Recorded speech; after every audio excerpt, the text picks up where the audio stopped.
What up, champions? In today's video, me and Johnny are gonna show you the top 5 core exercises. By core exercises, I mean mainly core flexion. So this is gonna come in handy when we're doing our weighted chin-ups and we can contract the core and we can pull more weight, or when we're doing our front levers and stuff like that. So pretty much with gymnastic and calisthenics strength training, there's some useful shit. So the top 5 exercises. Let's begin. Boom. Not to waste any of your time, we're gonna begin with the first exercise, and this one is the hanging leg lift. So this will be the very first variation. Then we got the second with straight legs. Boom. And a professional athlete should be able to do it up to here, so about 3/4 of range of motion. Boom, with posterior pelvic tilt and no pain in the shoulders. So basically, regarding the shoulder position, if you feel a bit uncomfortable with a complete passive hang, maintain some depression and you should be just fine. And the most important thing here is make sure not to break the form and do some stupid shit with your hips, like lifting them up, for example, and working the lats in a hollow position, a protracted position, which is very uncomfortable for the rotator cuff. So keep those hips down and go for the maximum range of motion available to you at the moment.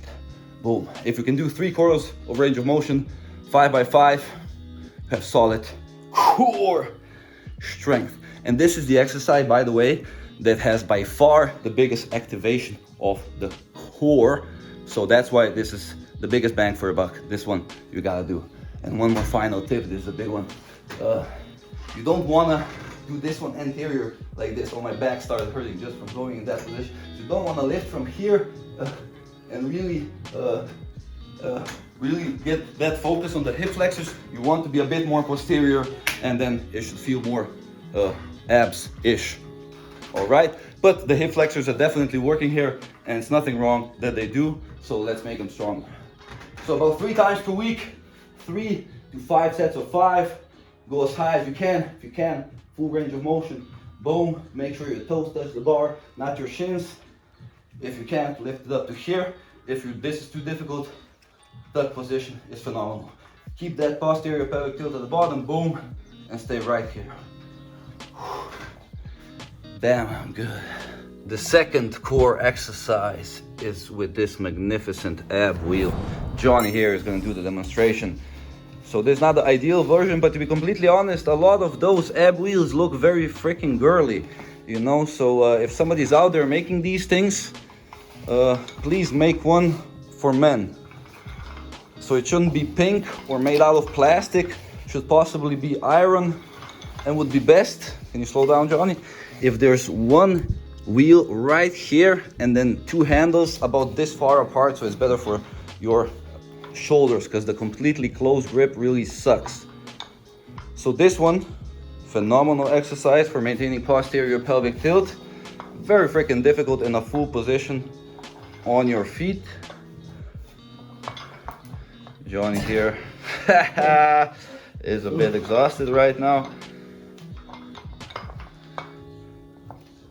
Oh, you see go for it one more time. You see how he goes anterior, pull.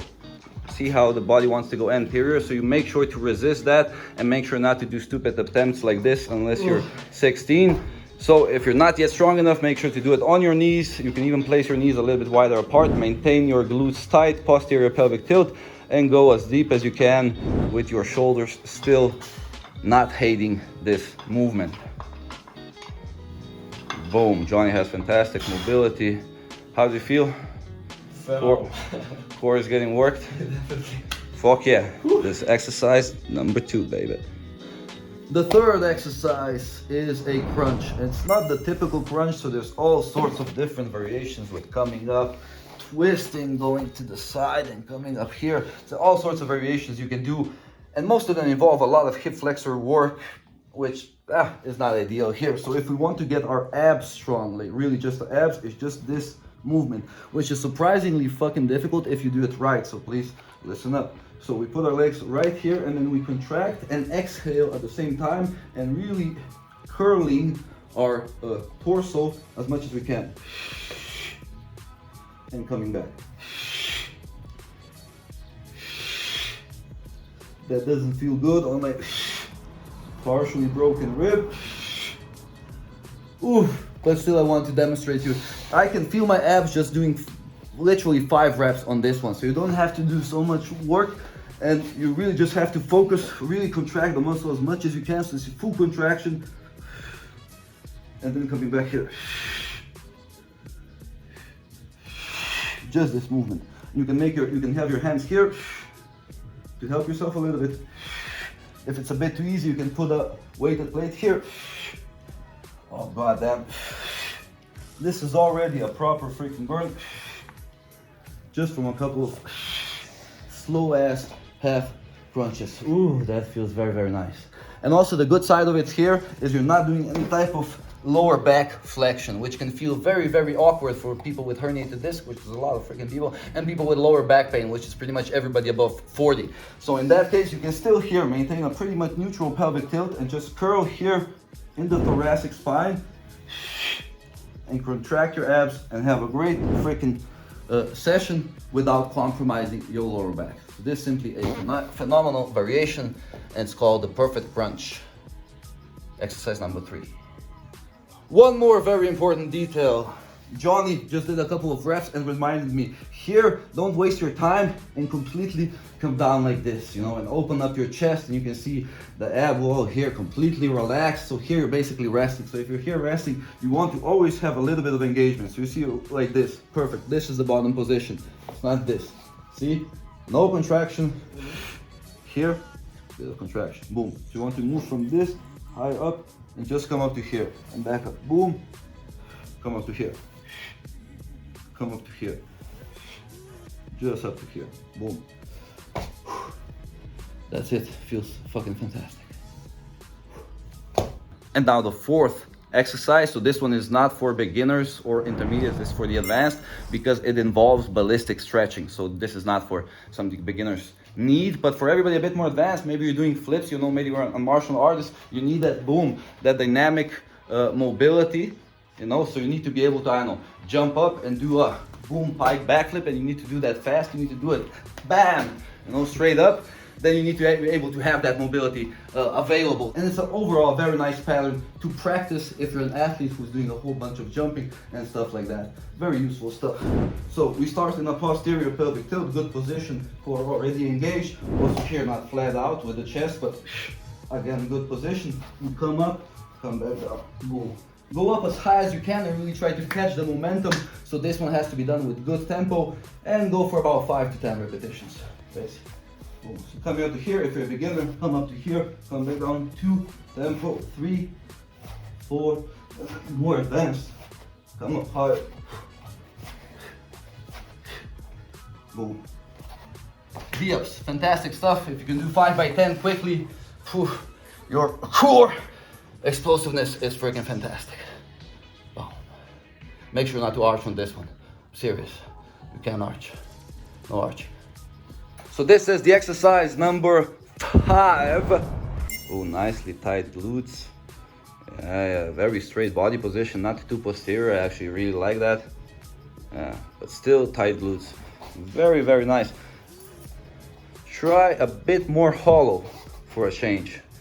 This is a very demanding variation. Gymnasts even like to arch here a little bit, but that's for a purpose of being able to have that strength when you're doing flips and transitioning from anterior pelvic tilt to posterior pelvic tilt. But if you're a normal human, not a professional gymnast, just try to have your glutes tight, be in a nice posterior pelvic tilt like this, and come back up. Fantastic. Boom. So Johnny showed us also the tuck variation and advanced tuck. So if you can't do the full position here, it's one of two things. If you were able to perform all the exercises we did, then it's probably not your core strength, but it's your lat strength. You see the lat engagement right here. So the lat pulls the whole thing up and down. So if your back feels very weak, then make sure to do your pull-ups, do your weighted pull-ups, and work on the exercise we showed you. And if the back is not a problem, but the core is that posterior pelvic tilt, then make sure to do the exercise that we show you a bit more often. You'll strengthen that position, and then you'll also be able to perform the dragon flags like the man Bruce Lee. Don't be water, my friend. Good stuff, good ab work. All right, so those are the 5 top core exercises. Again, don't pick all 5 and start working on all of them all at once. Pick about 2 of them that feel good, that you feel like you can do with a reasonably good form, and then work on them about 2-3 times per week for about 5 repetitions. 5 to 8 perhaps for the start would be fantastic. So make sure to implement that into your training, and your calisthenics skills will benefit a lot from doing so. For everybody who is very serious about their training and really want to take it to the next level, to the highest level, make sure you click the link right here below this video, and you have a full video there, or me showing you the 3 keys of progressing from week to week, so you can check that out. And later on, if you want to, you can also apply for the Sky mentorship, and yeah, you get a free strategy call from someone on my team, and then they'll see if you're a good fit to work with me one-on-one. So yeah, make sure to check out the video nonetheless, and you'll have fantastic results with your training. Thank you for your time, and remember, you're a champion. Boom.